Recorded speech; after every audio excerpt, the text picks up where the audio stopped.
Sabi po ng isang psychologist that every person embarks upon a dual quest in search for number one, your identity. Number two, the meaning of life. Yung dalawang bagay po na yan ang sinasabi niya na pinaka-hahanap-hanap ng bawat isa sa atin. In fact, sabi niya sa isang aklat na kanya pong sinulat, and I quote, sabi niya, "It is a terrible dilemma becoming an individual," sabi niya. The deepest form of despair is to choose to be others than self. Maraming tao ang nag-idolize sa kanyang kapwa. Halimbawa, mga favorite na musician o kaya ay favorite actors or actress. And the way they live, gusto po nilang gayahin at desire nila na maging katulad siya ng kanyang ina-idolize. At ang sabi po ng isang psychologist, ito ang pinaka nakalulungkot sa buhay. Sa panahon na tayo binigyan ng Diyos ng regalo ng buhay, ipapamuhay mo ang buhay ng ibang tao at hindi ang dahilan kung bakit tayo nag-exist. Magandang araw po. Today is 5th Sunday of the month. And as I have said a while ago, na every 5th Sunday of the month, gusto ko po kayong makahalubilo at gusto ko kayong maka-fellowship sa atin pong simbahan. 4 na bagay ang gusto ko pong i-discuss sa atin. Number 1 is, what is identity? Ano ang definition at bakit ito dapat naiintindihan ng bawat isa. Pangalawa, titingnan po natin ang factors, ang mga bagay-bagay na nagsasabi about the scripture kung gaano kahalaga ang identity. Okay?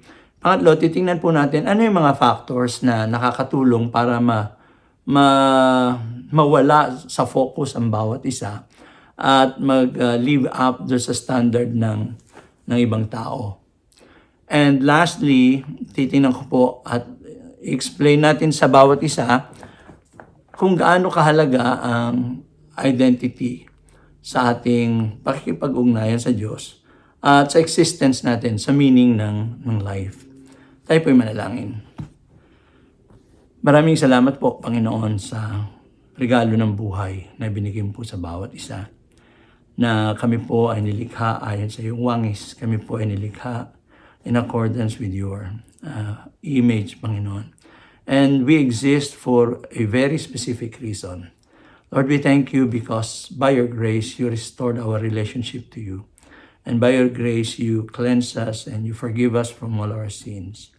Lord, we pray that you enlighten our hearts and our minds so that we may be able to live the way you designed it for us to be, and we may be able to fulfill the very purpose of our existence.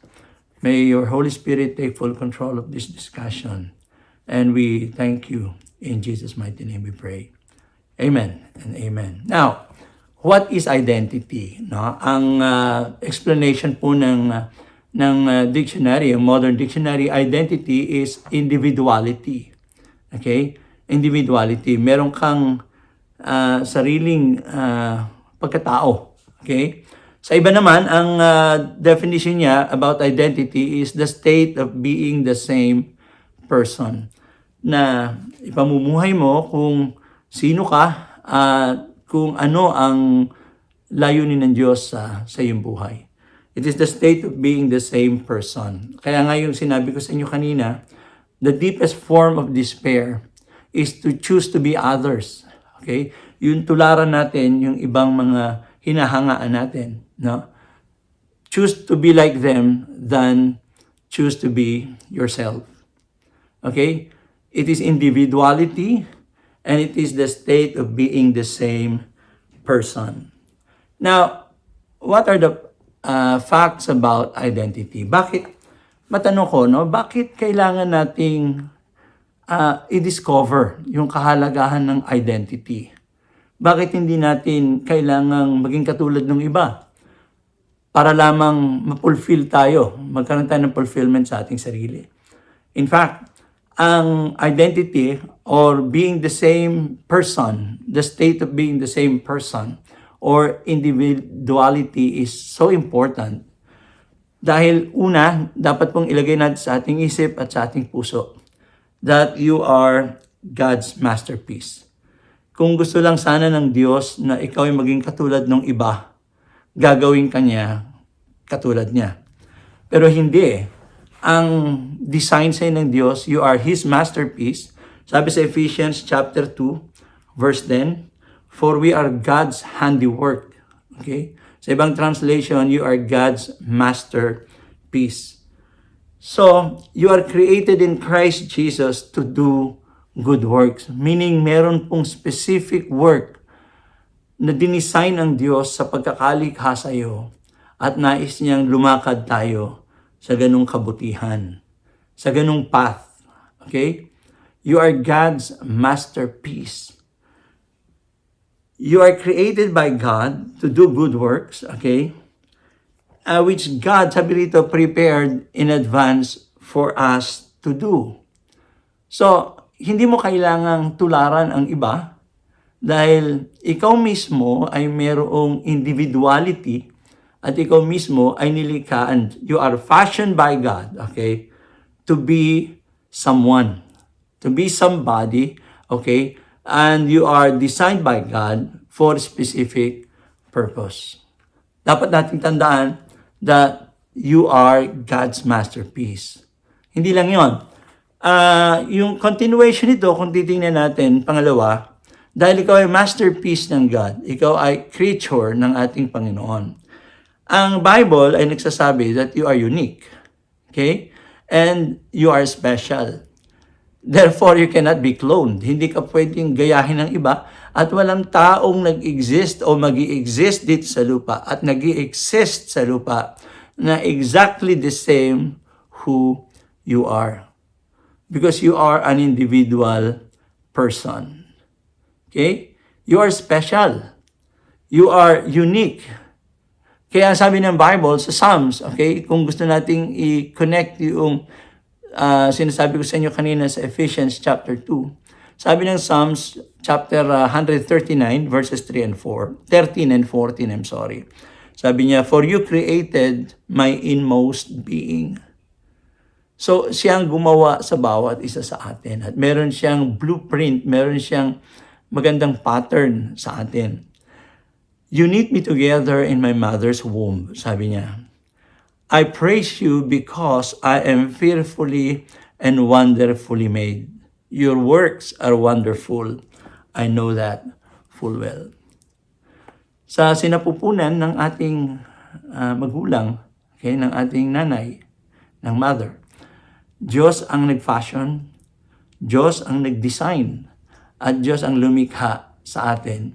At maingat at mapangalaga tayong hinuhulman ng Diyos para paglabas natin dito sa lupa, lakaran po natin yung napakagandang design ng Diyos sa ating buhay. So, importante na pahalagahan natin kung sino tayo at ipamuhay natin because you are God's masterpiece and you are special and you are unique. Pangatlo, ang factors nito about identity is according to the scripture, all of us are created for specific purpose.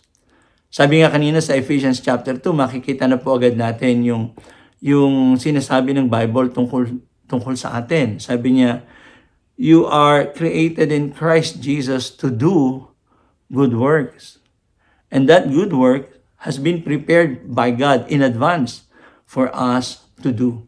So you are created by God for specific purpose. Bakit mo tutularan yung iba kung hindi yan ang kanyang, kung hindi yan ang iyong path? Hanapin mo kung sino ka at hanapin mo ang layunin, the meaning of life, and then live with it. Okay? So, you are created for specific purpose. Sabi po ng Bible sa letter ito ni Paul kay Timothy, pero ang sabi niya, He has saved us and called us to a holy life. Not because of anything we have done, but because of His own purpose and grace. Because of His own purpose and grace. At ang nakakatuwa po rito sa purpose na ito ng Diyos sa buhay natin. Okay? It is always active. Meaning, walang mangyayari sa atin na hindi po nasa kapahintulutan ng Diyos for specific reason. Siguro, alam niyo naman yung Romans 8:28 na nagsasabi that everything works together for good to those who love God and are called according to His purpose. So, yung purpose ng God, pag sinabing everything works together for good, klarong-klaro po na sa bawat pangyayari sa buhay natin, ang purpose ng God is so active, na laging merong reason kung bakit nangyayari ang bagay. And part of that is for Him to mold us, okay, to prepare us for the design that He prepared in advance for us to do. So, ang purpose ng God is always active. Lagi ko sinasabi yun, it is always inclusive. Kasama po lagi. Although may masasabi tayo na mysterious at hindi natin maintindihan, but ang magiging outcome po nito is in accordance with His divine plan. Okay? So you are God's masterpiece. Therefore, you are unique and special.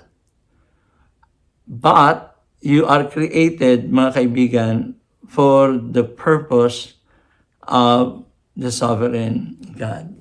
Meron pong specific purpose para sa iyo. And gagawin mo po yan doon sa panahon na binuksan ng Diyos, okay? Dahil meron lamang windows of opportunity para isagawa po natin ang kalooban ng Diyos sa ating buhay. Okay? And you exist, no? Mga kapatid, you exist to fulfill God's purpose in your life. Kasi ang purpose ng Diyos sa iyo, bagamat hindi kasi laki ng overall plan ng God, ay mayroong contribution doon sa sinasabi kong overall purpose or plan ng ating Panginoon. So that is the only reason why you exist. You exist to fulfill the very purpose that God designed for your life. Okay? So, sabi ng Psalm, babasahin ko yung Psalm, Psalm 33 na lamang, verse 11. Sabi niya, but the plans of the Lord stand firm forever. If you are part of God's plan and God's purpose, you need to do your part because His plan and His purposes stand firm forever. The purposes of His heart through all generations. Sabi ng Psalm 33 verse 11. So yun ang ilang factors about identity. Now, may mga character examples na gusto kong i-share sa inyo. Halimbawa, katulad nung sinabi ko sa inyo na you will only fulfill that very purpose do sa windows of opportunity na binigay sa ng Diyos. Halimbawa po ng Old Testament ay si Esther. Siguro alam niyo ang reason, no, ang story ni Esther, pero nung siya po ay naging queen, doon naman nagkaroon ng chance, ng threat, ang kanyang mga kababayan na ma-annihilate. Okay? So, siya ay naging queen at yun ang opportunity na ibigay sa kanya ng Diyos para magawa niya yung kanyang contribution sa entire plan ng Diyos. But the problem was, medyo hesitant siyang lumapit sa king kahit asawa na niya yun. Pero makikita po natin dito yung wisdom ni Mordecai nang sinabi sa kanya sa chapter 4 verse 14. Sinabi po ni Mordecai sa kanya, for if you remain silent at this time, okay, relief and deliverance for the Jews will arise from other or another place, but you and your family will perish. And who knows, yun ang wisdom niya. And who knows but that you have come to your royal position, that you have come to your royal position for such a time as this. So yung windows of opportunity ni Queen Esther, no? Muntik niyang ma-miss, no? Kung hindi dahil sa wisdom ni Mordecai, na iminulat siya sa kadahilanan na ikaw ay nilagay ng Diyos to that royal position for such a time as this. For such a time as this. Then, meron pang isa. Si David, okay? Ang sabi po ng Bible sa Acts chapter 13 verse 36, sabi niya ganon. Ini-explain dito ni Paul sa context dito about Jesus Christ, no? Yung kanyang resurrection, no? Yung kanyang legitimacy.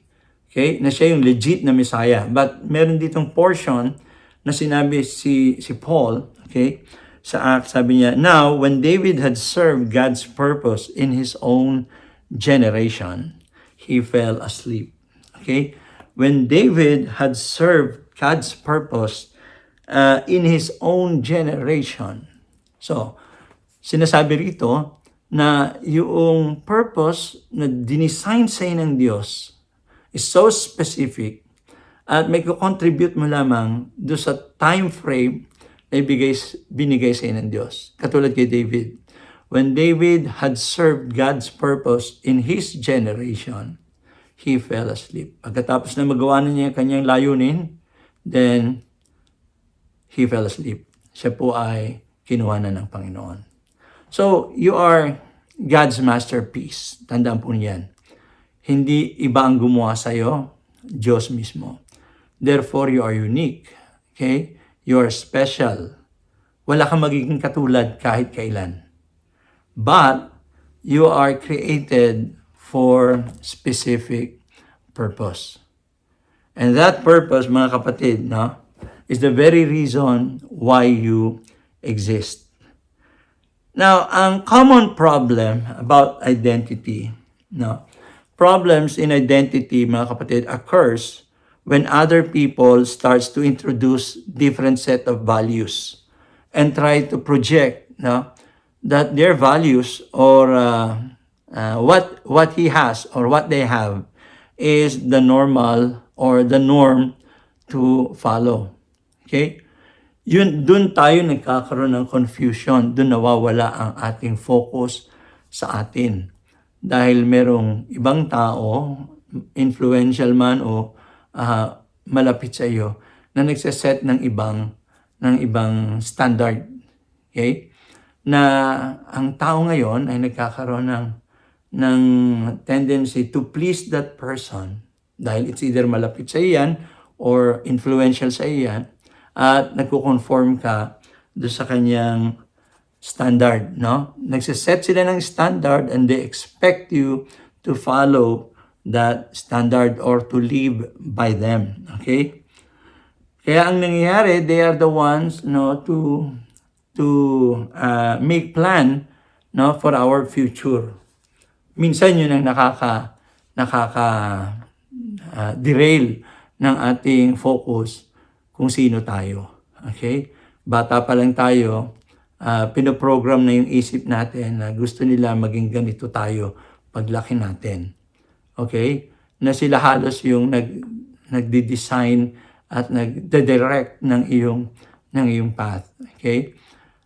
Kung yan ay mga magulang, maiintindihan po natin na yun ang kanilang dream for you. Pero minsan, how sincere or whatever, how sincere and anong tawag dito? Faithful they are, okay? Minsan yung kanilang gusto sa iyo, hindi yan ang gusto ng Diyos para sa iyo. Kaya, tandaan natin na ang dilemma is when you try to be others, okay, than yourself, diyan nagkakaroon ng struggle ang tao. Kaya sinabi ko sa inyo kanina na dapat natin maintindihan yung uniqueness natin as a person, yung workmanship ng God sa atin as a person, which is designed for a purpose. And you live for that purpose. Bakit importante na ang tao ay magkaroon ng sariling individuality or the state of being the same person, no? Bakit importante? tulong po ito maging sa ating pakikipag-ugnayan sa Diyos. No, gaano kahalaga yan? Okay, una, okay, ang importance nitong identity, when you come to God as who you are, okay, as it is, kumbaga, no, you can relate yourself to our Creator. So the importance of identity, number one, is it relates us to our Creator. Okay? Sabi nga ng Bible, a broken spirit and a contrite heart, God will not despise. Sabi niya gano'n, you desire truth in my inward part. Okay? You desire truth in my inward part. So lalapit ka sa Diyos as who you are, and you're coming to God, no, can relate, no, your identity. Your identity can relate you to your Creator. Number one. Number two, pag dinevelop po natin ang ating identity, okay, hindi lamang makakatulong po ito na makarelate ka kung sino ka sa Diyos. Okay? Number two, your identity will reveal your true nature. It reveals who you are. Okay? Now, gusto kong sabihin sa inyo that the most painful experience in this world, okay? Okay, is our failure, okay? Our failure to develop our own identity and our own set of values. Yun ang isang nakakalungkot po, okay? Hindi natin na-develop yung uniqueness natin at hindi natin nakakultivate yung set of values na dapat nagiging principle natin in life, okay? But of course, hindi po mangyayari yan in a day, hindi po mangyayari yan in a month, no? It is constant. Ito po ay habang lumalakad po tayo, nakaka-discover tayo, natututo po tayo, at na-relate po natin yan kung sino tayo. Okay? So, the value of identity is that it relates you to your Creator. Number two, it reveals your true nature. Okay? It reveals who you are, kung sino ka. Okay? Your true self. And number three, okay, it reminds us, okay, of life's purpose. It reminds us of life's purpose and the real meaning of it. Ano ang layunin sa buhay? Remember, dalawang bagay po ang hinahanap ng tao. Who you are, that is your identity, and what is the meaning of life. And if you cultivate, okay, and develop your own identity, discover and cultivate your own identity, then part of it is that it helps us remind, okay, the very purpose why we exist. And lastly, mga kapatid, it restores our perception in life. Hindi ka ma-influence ng ibang tao tungkol dito dahil ikaw mismo, you yourself discover that there is a meaning and there is a purpose why God created you. So it relates you to your Creator. It reveals your true nature, okay? Your true self, kung sino ka. It reminds us, okay, about the very purpose why God created us. And it restores our perception in life.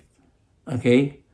Meron pong vision na makikita tayo about ourselves and about the nature or the very purpose why God created us.